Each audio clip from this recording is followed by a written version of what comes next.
Assalamu alaikum everyone. How are you? I hope you're all fine. Alhamdulillah, I'm fine and I am hoping that you are all fine.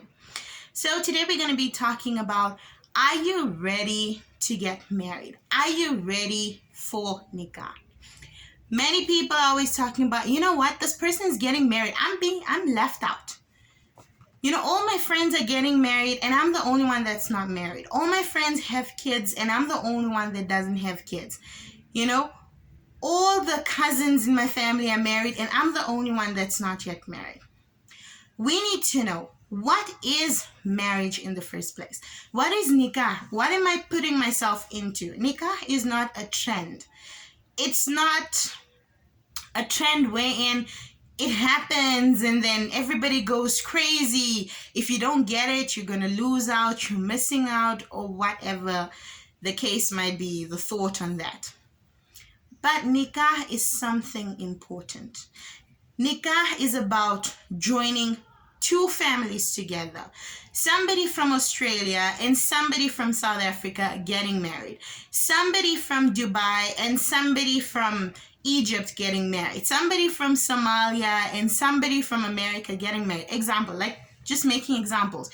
Here and there, people from different lands joining their habits, their traditions, or the way they do things. It's something which is sensitive. You joining your life to somebody else's, adjusting your routine to somebody else's, that is nikah. Loving somebody else despite their bad habits or things that they do wrong. That is marriage. Overlooking somebody's bad habits, picking up socks and still loving that person, that is marriage. Marriage is sacrifice. You are not alone when it comes to marriage. Marriage is not a play, and it feels as if people don't understand this.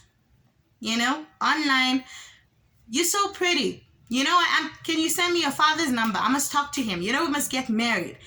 End of the story. No communication was made. Is that person serious to getting married? There are certain rulings that come when it comes to getting married. When it comes to nikah, actually. There are rulings wherein you will know that, okay, you know what?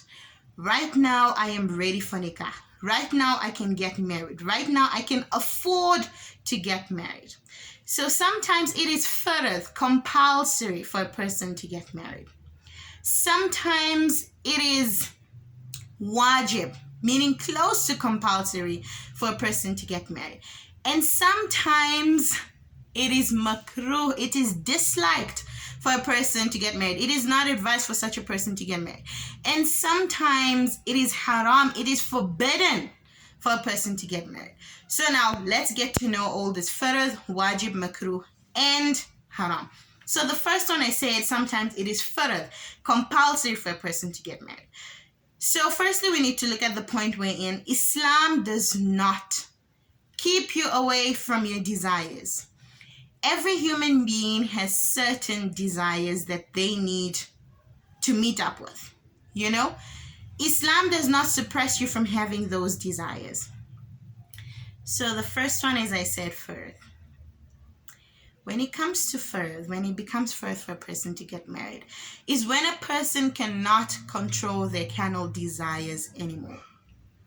They want to get married, otherwise they're going to commit adultery if they don't get married. You have that fear. For example, you're like, if I'm not going to get married, I might end up doing something wrong. I might end up getting somebody pregnant. I might end up getting pregnant myself. So when you feel that way, and having that feeling, that fear, and on top of that, you make sure in your heart, you're like, and then when I get married, I'm not going to oppress that woman. I'm not going to oppress that man. And I'm going to be able to afford their dowry. Then nikah, marriage, becomes fard. It is compulsory for you to get married before you end up doing something that is wrong. Because your intentions are all clear. Before you end up committing adultery or fornication or whatever you may call it, You want to get married and do it the pure way. You're willing to love that person and not oppress that person. You have the amount of money to pay that meher, which is known as dowry. You have the amount of money to pay the dowry. Then there's nothing that's stopping you from getting married. Then you know that it is compulsory for you to get married at this point. The second point, like I said, is wajib. Now, when does nikah, marriage, become wajib? Is, for example, you have these desires, but they are not so much that you will end up fornicating or you will end up committing adultery. You have the emotions, you have the desires, but it's not so much, so intense that it will lead you to doing these things. And if you happen to get married to someone, you will not oppress that person. You will not oppress that person. And you have the amount of money to pay the dowry. Then it is wajib upon you. Close to compulsory, but not compulsory. So it is wajib for you to get married. Because then you have the desires, but you can control it. So it is wajib. It's not compulsory. It's not like if you don't do it, then you're going to get a sin. No, it's close to that, but not that. Then you find makruh. Now makruh comes at a point wherein you have those desires. You are not willing to make the relationship work. You're going to oppress the woman. You don't have enough money for dowry, or you have enough money for dowry. It becomes makruh.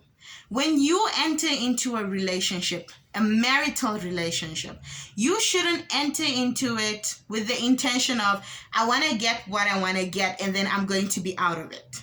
That is not right, because then you're using a person. You need to be willing to make the relationship work. You need not oppress the person. That is not right. Islam doesn't even advise that. That's why they say marriage for such a person is disliked. It is, you can say it's like, it's not advisable for such a person to get married if you're getting married to hurt someone. Then haram. When is it haram for a person to get married? You have, you have these desires. You're going to oppress that person, and you do not have the amount of money to pay the dowry. You have these emotions. You're going to oppress the person, and on top of that, you don't have the amount of money to make this relationship work, to pay the dowry. So this becomes haram. It is forbidden for such a person to get married. Rather than getting married, this person is advised to fast. Fast, it cools a person. When you're fasting, it cools a person. It just takes your mind away from whatever is leading you in the wrong direction. So this person is advised to fast. Islam does not advise oppression, especially when it comes to women. Islam does not support something like this. So when somebody says, I hit my wife, I just hit her because I'm the husband, it is not advised. It is not advised. It is actually frowned upon. So like when we come back to the topic, when you get married, you shouldn't get married because it's a trend, because it's a fashion, and then you're gonna go out of it. Once you're done getting what you want to get, you intend to leave. Remember, you are destroying a relationship which your family builds with the next family, and ruining the relationship you had with the next person. You're hurting the feelings of the next person that was involved in this relationship. Marriage is not a trend. So you need to ask yourself before you get married, or before you think of getting married, is, am I ready to get married? Let those million people get married. But if you are not ready to get married, then take a step back. You should take a step forward the moment you realize you are ready for marriage. Marriage is a lot of sacrifices. Somebody is not going to be happy on a single basis, on every day day-to-day basis. They're not going to be happy. They sometimes are going to be sad. Sometimes they're going to be depressed. Women, we get depressed. We get sad. We cry sometimes for no reason. We just feel emotional. We get these times wherein we feel like that. Are you willing to handle that? Are you willing to step on and help the person with the condition they're going through? You need to remember in marriage, for married people, no one is perfect. No husband is perfect. No wife is perfect. No one is perfect. They are going to make a mistake. You are going to be misunderstood. There's going to be arguments. It's not going to be a bed of roses every single day. So you need to be willing to adjust yourself in these situations. Know how you're going to handle these situations. Don't just drop yourself in a situation and then decide to leave. When things get tough, you decide to leave, because then, like I said, you're ruining the relationship your family has, and you're ruining the life of the person that was in it with you. So, my dear brothers and sisters, all I wanted to say is we need to ask ourselves this question before we get married. Are you ready to get married?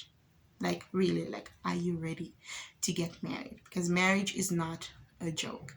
So when we see people getting married and say, oh, I think I need to start my marital preparations, we need to ask ourselves the same question. So if you love this video, please like and subscribe to this video. It will really mean a lot. And then if you would like to read on articles with Islamic lectures, etc., please join me on www.justcode.co.za. Inshallah, I'm going to leave the link below, and please join me in supporting me by reading these articles and helping me with finding questions and answers to whatever people are looking for, inshallah. So till next time, assalamu alaikum.